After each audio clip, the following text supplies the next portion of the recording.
Atmospheric TV. My name remains Israel Ibadan, and with me in the studio is our regular guest, Abdullahi Muhammad Abubakar. Yeah. Alhaji. Yeah, good morning. Good morning. How are you doing? I'm good, and you? I hope you really watch what happened in the G5 campaign yesterday. Yeah, in Ibadan. Ibadan. Yes. So there were two different group of people. Yeah. In the same rally. Yeah, the same rally. That should be the first. Yeah. Yes. But they are the same party, but different beliefs. So some were chanting Atiku. Yeah. And others were chanting Makinde. So I don't know. What do you? We discussed it here yesterday. We said the G5 governors, eventually they are not going to have a kind of a harmonized presidential candidate that they will throw their support behind. So, and we are already seeing it. So, apart from the arrowhead of the group, which is Governor Seyi Makinde, that is vocal, other governors are trying to play their own with wisdom. Because of what? Because of the interest of their people within their domain. We saw it there in Ibadan yesterday. It came out. It played glaringly, whereby Makinde is throwing for his second term campaign, and you now see people within his own within the venue are now chanting Atiku. It means that if care is not taken, his own interest will be in jeopardy. And recall that Wike last year, towards the end of last year, he now said that he's going to unveil his presidential candidate, but up to now he has not been able to do that. And I believe this is part of it, because if he's not going to carry other four governors that makes up the G5 governors along, it means that he's going to weaken his own interest, weaken the interest of saying that the PDP presidential candidate did not have the day. That is exactly what he's doing. Let's watch and see. All right, so let's look at this newspaper this morning. In this newspaper, we have Nigerian Financial Intelligence Unit, that is the NFIU. Yeah. Yesterday, I think that was yesterday, they unveiled fresh guidelines to boost CBN cash withdrawal policy. Yeah. And if you recall that, if you read also saw on newspaper that federal government has given all agencies, all the government agencies, all related government agencies, till March 1st. To stop anything physical cash withdrawal. Physical cash withdrawal. So everything must be cashless. Yeah. With them cashless. I think we are getting there. It's getting hot. And if you now decide to elaborate it more, to decide to carry out all the agencies of the government, including the local government, the state government, and all, nothing like fiscal cash withdrawal anymore. It's all about anti-corruption, because at the end of the day, when they are withdrawing this cash, it's passing through the informal system. You understand? So, but now, if it passed through the banks, to say, okay, if a particular agency is transferring money to another agency, or government is transferring money to a different tier of the government, it must pass through the normal process of the CBN and the deposit banks. So through that process, you will see that NFIU and the EFCC could monitor and regulate the system. We also have in this newspaper, Tinubu, that was yesterday, Obasanjo unfit to recommend president for Nigerians. Tinubu, that will be on page 33. It says Tinubu, Obasanjo is unfit to recommend president for Nigerians. The story there at the corner says INEC presidential poll results to be collected at ICC in Abuja. That has always been why the collection of the collation of the results. But there's some drama that happened some years ago. Years ago, we saw it. No, I don't think we have already matured beyond that level of that. So people are predicting rerun on this election. They are predicting rerun because of the kind of. Let's look at it clearly now. You have APC is having the baggage of Muslim same ticket. Then definitely you now see even within the southwest, that is the stronghold of the APC presidential candidate. You now see that there are dissent views. There are people that are coming out to say, look, recall that Obasanjo is from there. You recall that a lot of people that are from there. Even the DG of the Peter Obi campaign is from there too. So you now see that Labour Party is going to make an inroad into that place. Then when you come to the PDP, you now see that PDP, which is the larger PDP that they were in 2019, it has balkanized. It's from out of PDP that we have Labour Party. It's out of PDP that you have NNPP. That is why you now see that some pundits are now predicting that there will be rerun because there will be no clear-cut winner at the first ballot. But we pray so that we have a clear victory, because when it comes to rerun, certainly, Dr. Israel, we are going to have a kind of tense situation in the country. And having that tense situation, we don't like it because of the economic prevailing circumstances that Nigeria is already dealing with. Anything that will create that tension, political tension, we don't want it anymore again. Still on this newspaper, we already discussed about chanting of Atiku and Makinde campaign launch yesterday. And then if we read that very well, we see that the G5 members continue to committed to PDP. Say that was what Tom said yesterday. At Oyo rally, aggrieved governors refused to name presidential candidates to support. Ibadan, Kashime placed support for Atiku. PDP PCC mocked Tinubu rally for inability to speak on policy issues at Kano. Kano PDP APC candidate tired has nothing to offer. He should go home and rest. I mean, these are political parties. Yeah, it's a normal way of throwing jibes at one another, I understand. So, but don't you think that it has come of this level that, the call is now becoming too resounding that they are throwing too much tantrum at the APC presidential candidate? Look, they want to see a situation whereby all the debate that was held, none, he participated in none. And in every campaign that he go to, people are expecting him to speak, but he's not speaking on his policies. Rather, he will just touch the surface and say, look, I will do this, I will do that. But the process of doing how he should be able to explain to Nigerians to say, okay, this is how I'm going to do it. That is what people are waiting to hear from him. But unfortunately, he has not been able to do that. And you could see now that even the PDP now are now yabbing him on that. So it's he should come out to be able to engage in Nigerians, to tell Nigerians that, look, this is how I'm going to run my administration. Peradventure, you people gave me your mandate. This is how I'll do it. That is what they're expecting him to say. But he has not been able to say that. All right, let's discuss with you on the Punch newspaper. The Punch newspaper, we have an interesting story there. Let me begin with the funeral of Pope Benedict. Pope Benedict. Yeah.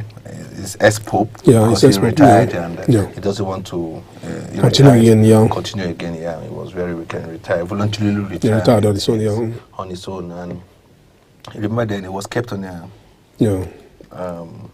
Yesterday it was buried, and some people were also more excited because of the number of years. Yeah, the number of years he spent within the Vatican and what he was able to he came out. It was during his era. He didn't last long. He spent 8 years. Within that 8 years of his reign, it was there was an accusation of molestation of within the Catholic churches. He was able to come out openly and acknowledge it. You understand?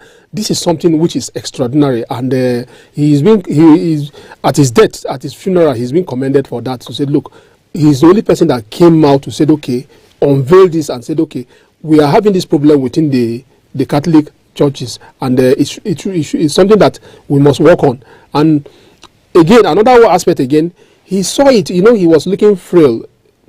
Ordinarily, this is something that it's not only other obligation to say, okay, you must resign. But on his own, he decided to say, look, I'm stepping aside, I'm resigning. And he resigned. So it's quite unusual for a person of this caliber to say, okay, on his own, he decided to say, okay, my body cannot carry it along again. But as at the time that he even resigned, he was still looking a bit stronger. But on his own, he decided to leave. So we also have on a Punch newspaper, consumer says electricity tariff hike illegal and gas spray. Almost everybody saw. So yes, we are really upset because now somebody told me that they bought 120 units for 10,000 naira. Yeah. And just imagine 120 units. How many?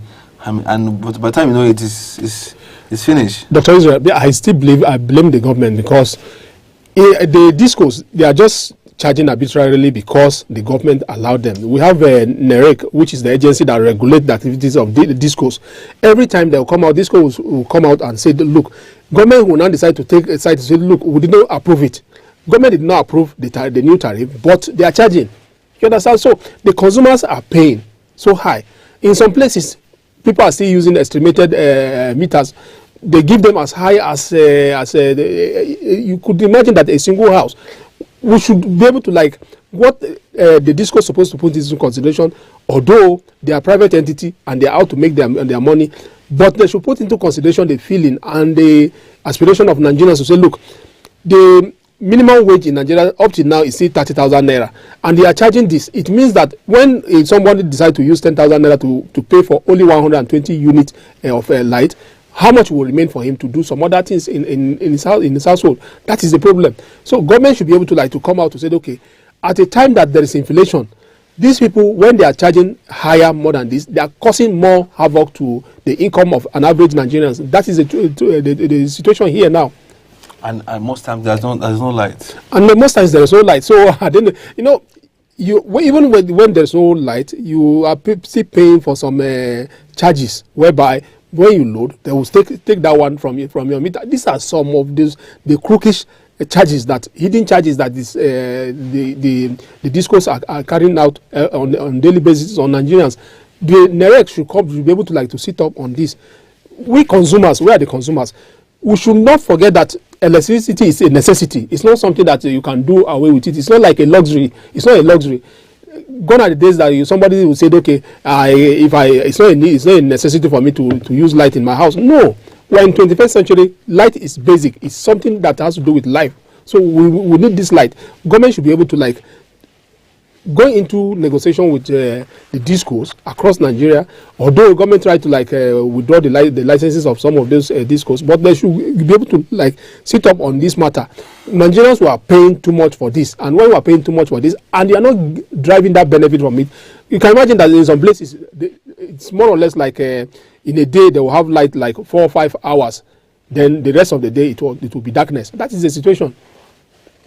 We also have in a Punch newspaper, 28 governors pile up 5.8 trillion debt for incoming government.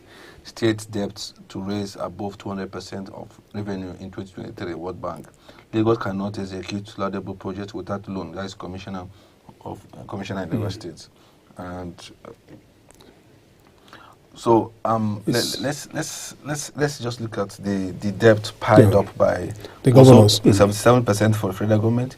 Then now we are having a 5.8 trillion for the state. It's really sad because Dr. Israel will recall that at the inception of Buhari administration, Buhari immediately came, I think 2 weeks or 3 weeks after his session of administration in 2015, he gave out bailout to almost all the states, of which all the governors now benefited from that bailout. Then after that, there's this Paris refund. The Paris refund again, all the governors, they benefited from the Paris refund.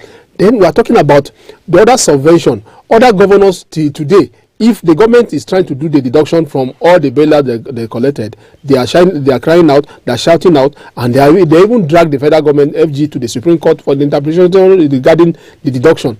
This is a problem. Governors piling up debt. The debt of 5 trillion is huge. What do they use the money for? That is the question that we must ask ourselves.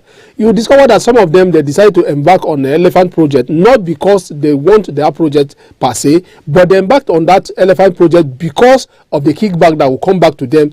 That is the situation. So EFCC should be able to sit up on this matter. Although EFCC has said that, look, they have already investigated some governors and they are just waiting for their immunity to elapse so that they will pick them up. But they should be able to go beyond that. Since 1999 to date, how many governors were being able to prosecute? EFCC have only prosecuted, I think, about 2 governors, Joe Linyame and Dario Plateau. These are the 2 governors that were prosecuted and jailed for corruption. There are other governors too. Getting away with these corrupt practices is now setting the ground for other governors to continue to perpetuate that crime of corruption endlessly. And that is why we are shouting out now that, look, this 5 trillion is something that needs to be investigated. A particular governor, let's take a governor like Yahya Bello. What if he took the bailout, Paris refund, and you still borrow, what did you borrow to do with the money? Recall that it's just only a few weeks ago that only last week or 2 weeks ago that President Buhari was in Lokoja to commission a project, which is a flyover that is not up to 1 kilometer that he commissioned. Is it the flyover that used the bailout fund and the Paris refund and still borrow money to execute? These are questions that we must that the governors must come out clean. Well, thank God that some of them, they are almost on their way out. Being out of the system, it means that their immunity they have been stripped of their immunity, and EFCC should be able to pick them up and investigate them. That is the good thing about it. All right, let's look at an interesting story on the Daily Trust newspaper. The Daily Trust newspaper will have cash withdrawal from government account to end March 11, and end Nigerian Financial Intelligence Unit. Yeah, will say that. Yeah, well, I will say that. Yet officials to receive extra code allowance through account, no longer cash. Yeah, no longer cash. Federal government state LGA withdraw over 1 trillion since 2015. Federal government state LGA withdraw 1 trillion since 2015. Implementation required political will, experts. Then also have program ought to have started alongside TSN. That makes a lot of sense. Yeah. So this program would have started alongside the TSN. TSN. Nigerians are so more worried. How will it be played? Doctor, you recall that Nigeria is we are seeing Nigeria as a very simple country, but it's far beyond saying. Recall that when this TSN came on board, when Buhari brought this TSN, a lot of people cried out that, look, it's stiffing the economic system. A lot of people even call it that it's the reason whereby we have the issue of economic problem that led to the recession. There are a lot of speculation regarding that, but now you now see that the Nigerians now begin to look at the TSN to say, okay, TSN is beneficial. Why didn't we start this policy of that is going to start by March 1st? Why didn't we start it alongside with that TSN? Well, it's no policy, no government policy is late. Even now, I believe that the TSN has already been materialized. It has come where Nigerians are already used, all the agencies of the government are already used to the TSN level, whereby you don't operate any single account anywhere else again, except with the CBN. So good. Now we are now having a cashless system whereby even the government agencies is going to affect them too. By the time they start that, by March 1st, by this time next year, you now discover that a lot of sanity must have been brought to the public finances in Nigeria. So that's the story of yesterday after the inauguration of the new board members of the NDDC. So yes. The chairman made a statement. Also, we have that one of the headlines on the Daily Sun newspaper. The Daily Sun newspaper will have presidency will be most qualified, says Afeba Balala. Yeah. Then we also have NDDC money spent in Abuja, Dubai, others, or Noche. That means that something is going to happen. Something is going. Heads are going to roll. Sure. Heads must roll. Recall that the reporter from yesterday, she was furious about this NDDC of 18. NDDC is an agency that is created by Obasanjo during his first tenure to tackle the degradation in Niger Delta. But at the end of the day, several calls here and there are saying that, look, NDDC, virtually their projects are there and littered everywhere, uncompleted projects here and there, and the money could not be given account to how it's been spent, and it ended up in private pocket. So I believe that probably President Buhari must have given her their mandate to say, look, sanitize this place. It has become one place, one baggage of problem. Even before the board was constituted, it was a problem. So we believe that we want to see that sanity within the NDDC, but because when NDDC is sanitized, a lot of problems within Niger Delta will be tackled. So we have federal government state LGA go full cashless March on March 1. Defaulters risk 3 years jail. Nigerian Finance Intelligence Unit 1. I mean, how would you react to that? It said defaulters will have 3 years jail. Yeah, I believe that every public servant or civil servant is being governed by ethics of their profession, and the ethics, they have their laws. And this time around again, the law now is being spelled out by the NIFIU, is that if you default in this and you use it, take for instance like the ESTA code. If an agency decides to pay ESTA code to an individual embarking on foreign trip in cash, it means they have defaulted. Both the receiver and who signed it to be given they will be penalized, and the penalty is already there. So who is that public servant or civil servant that will talk with future regarding this? So let's wait and see. Let's look at Nation newspaper. Nation newspaper, we have presidential poll, G5 keeps PDP support in suspense. I think they are going to support the party. I don't think so. They will support the PDP party. Because if you understand, if you recall, if you could observe Governor Seyi Makinde, who is the arrowhead of the group, each time he speaks, he makes sure that he punctures the presidential candidate of PDP or the chairman of the party.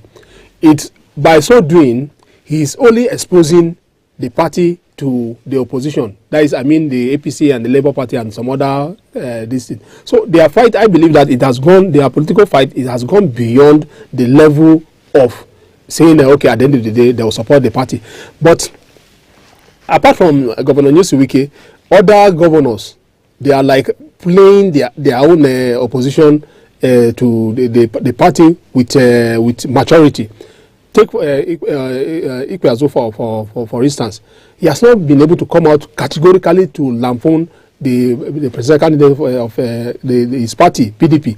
Likewise, Otom too, he has been to some extent he has been saying some things that with regard and respect to Ayu and Atiku. So I believe that at the end of the day, Seyi Makinde will be alone. That is the way I see it.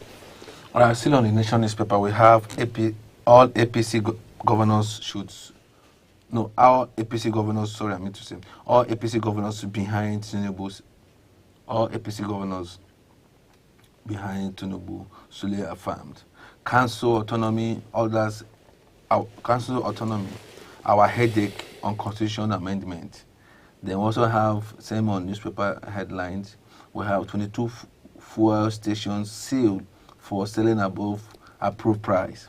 Arebosola men in Oshu APC campaign team, he responded yesterday that that's not fair. They are not giving fair. They are people are frustrating his relationship with Tinubu. Yes, he mentioned that yesterday and all. Then Tinubu, I will convert Yahoo boys to tech experts. Well, I wish he could do that. If he could also do that. have that on Nation newspaper. We have couple 6 others arrested for allegedly claims selling woman pass. Yeah, no, it's happening in Ogun State. Woman's pass, yeah. Well,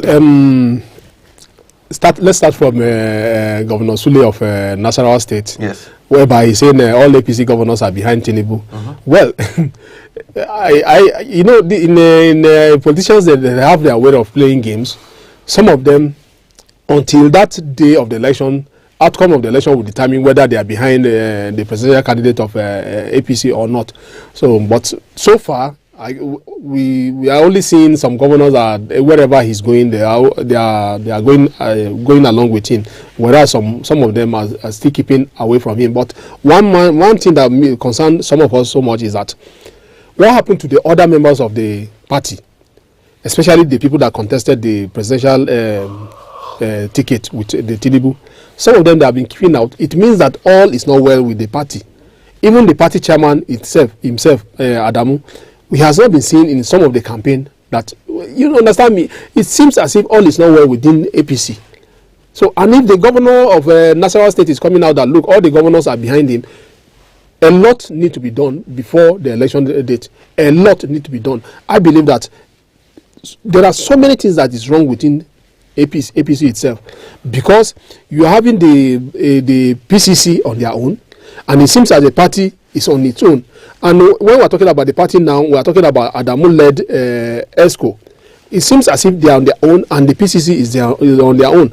So it seems as if the house is not in order. And if the house is not in order, and they approach the election, certainly they will pay a very huge price for it. Thank you so much for joining for the first time. Do not forget to follow us on social media handle. Sorry.